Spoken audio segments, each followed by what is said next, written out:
computer's got video. Do you know that beneath the everyday internet we use, there lies a hidden world named the dark web? And among the many sites that call the dark web home, none is more infamous than Silk Road. Today, we'll talk about the history of the Silk Road, including some of its more shady parts. Also, how a man with brown hair who looked like Robert Pattinson is behind it all. Hello, and welcome to our YouTube channel, Hidden Agenda. In this video, we will discuss some of the dark sides of the Silk Road. So, keep your eyes on the screen and don't forget to like and follow our channel. Let's jump right into it without further ado. The invention of Silk Road. Ross William Ulbricht, who went by the name Dread Pirate Roberts, started the website Silk Road in February 2011. A huge online market where drugs, weapons, imposters, and other illegal goods and services were sold openly for years. It was using tools that were meant to protect privacy or create a new way to do business on the internet. Ulbricht was from Texas and had a master's degree in engineering and materials science. As we said earlier, he looked so much like Robert Pattinson that girls stopped him on the street to take their picture with him. But he was an amateur programmer who was very libertarian and anarchist. He dreamed of an online market where people could buy and sell drugs and other illegal items without the government getting in the way. How will this happen though? Strangely, the federal government helped make the deep web, a place where criminals can hide out. In the mid-1990s, scientists at the U.S. Naval Research Lab came up with a way to surf the internet without being tracked or identified. This was important for both the government and foreign dissidents who needed to communicate. With help from the government, free software called Tor. The Tor stands for the Onion Router. It was made and became available in 2002. Using Tor with a web browser acts like a cloak that makes you and the places you visit online invisible. It didn't take long for surfers who sold child porn, drugs, and other illegal goods to make sites that could only be accessed with Tor. Users of a darknet site can hide their identities with Tor and virtual private networks. Still, they couldn't send anonymous payments to each other without sending envelopes full of cash through the mail. Doesn't sound like a good idea, right? Ulbricht thought of a way to deal with this problem. He began to use Bitcoin as a way to pay. Bitcoin addresses don't need a bank account, ID, SSN, or name. They're free to set up and keep up to date. The blockchain, Bitcoin's decentralized ledger, made it possible to check whether a payment had been sent or received. The only thing that could be used to track a drug transaction using Bitcoin would be the receiver's address. This problem could be solved by using a P.O. box that doesn't have a name on it. Ulbricht would act as a middleman between the buyer and the seller, and he would make money by taking a cut of every transaction. Such a brilliant move.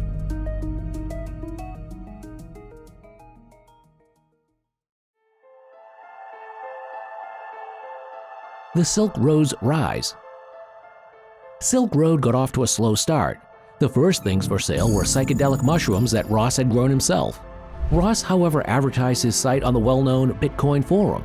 This got a few people to buy his mushrooms, but it also led to his downfall. By the end of February, the site had been used to buy and sell 28 different drugs, from LSD to mescaline. In 2 months, more than 1,000 people signed up. The site's servers couldn't handle all the new users. Hackers and more website traffic forced Ross to temporarily shut down Silk Road so he could fix it and improve it.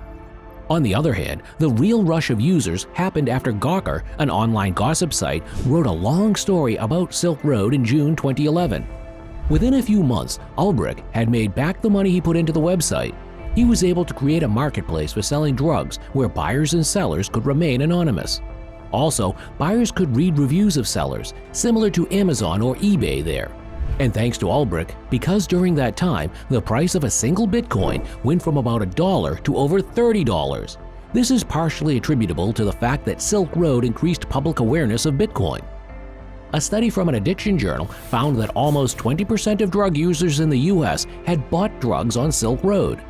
During its 2.5-year run, the site helped with more than 1 million transactions and made the equivalent of more than $1.2 billion. The feds say that Ross Ulbricht became one of the most successful entrepreneurs of the dot-com era. That's because he made about $420 million in commissions, and that's when it started catching the government's attention.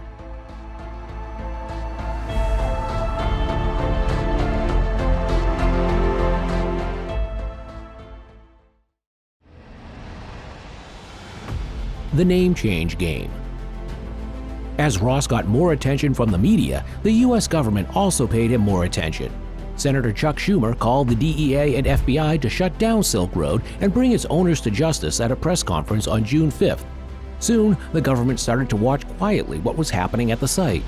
In January 2012, federal agents caught Jacob Theodore George IV, who was 32 years old and lived in Maryland and sold drugs on Silk Road. As part of his plea, which was just made public recently, he turned over his emails, financial records, and shipping information. These gave a lot of information about Silk Road's Darkside. But while the feds were building their case, they kept the bust a secret, and Silk Road kept doing business as usual. As sales increased, the site changed its commission structure from a flat rate to a sliding scale based on the price of the items sold. When the group didn't agree, Ross didn't waste any time reminding them who was in charge. There was a surprising turn of events as soon as the website took on a life of its own. Its mysterious creator, Ross, told his followers that it was time for a symbolic change. He wrote, "Silk Road has matured, and I need an identity separate from the site. I am Silk Road, the market, the person, the enterprise, everything. But I need a name." Did you guys know that he borrowed the villain in The Princess Bride named Dread Pirate Roberts? It's a moniker fit for a dangerous pirate and worthy of being handed on to any potential successors.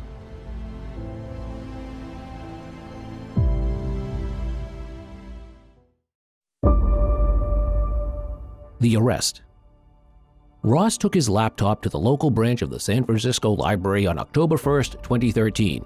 He didn't know that federal agents were watching his every move, but they were. After Ross logged into his encrypted laptop, he got a message from Cirrus. It was a new moderator whose account had been taken over by the FBI. Cirrus asked Ross to check some posts that had been flagged. To do this, Ross would have to log in to the heavily encrypted part of the Silk Road that is only accessible by a few people. Ross finally answered. He asked Cirrus which flagged post he was talking about, which let the agents know that he had logged in.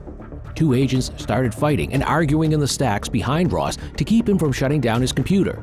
As soon as Ulbricht turned around, an agent swooped in and grabbed his open laptop. The agents took off their normal shirts to show their FBI vests and told Ulbricht to turn around. When they handcuffed him, he didn't show any emotion. As they led him toward the door, the female agent turned to the confused people watching and said, "Surprise." Reveal of the Darkside and the trial. 7 weeks later, Ulbricht's bail hearing in a New York courtroom, his family and friends were shocked because they saw him in prison khakis sitting in front of a federal judge. They listened as federal prosecutors said that Ulbricht ran the most sophisticated and extensive criminal market on the internet today, which was illegal. Silk Road was a confusing illegal store with neatly organized categories of drugs and weapons and photos and descriptions of each of them. There were fake driver's licenses, social security cards, and ID cards, hacking tools like how-to guides for robbing ATMs and software for taking over someone's computer were available. There were even people who would kill for you if you paid them.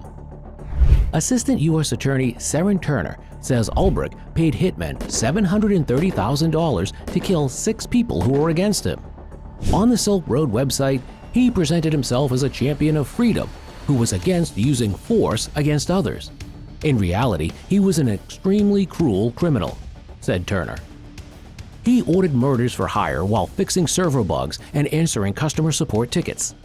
On January 13, 2015, Ulbricht's trial started in a federal court in Manhattan. At the beginning of the trial, Ulbricht admitted that he was the one who started the Silk Road website. However, he said that he quickly gave control of the site to other people. Ulbricht's lawyers said that Mark Karpeles was Dread Pirate Roberts and that Karpeles used Ulbricht as a scapegoat.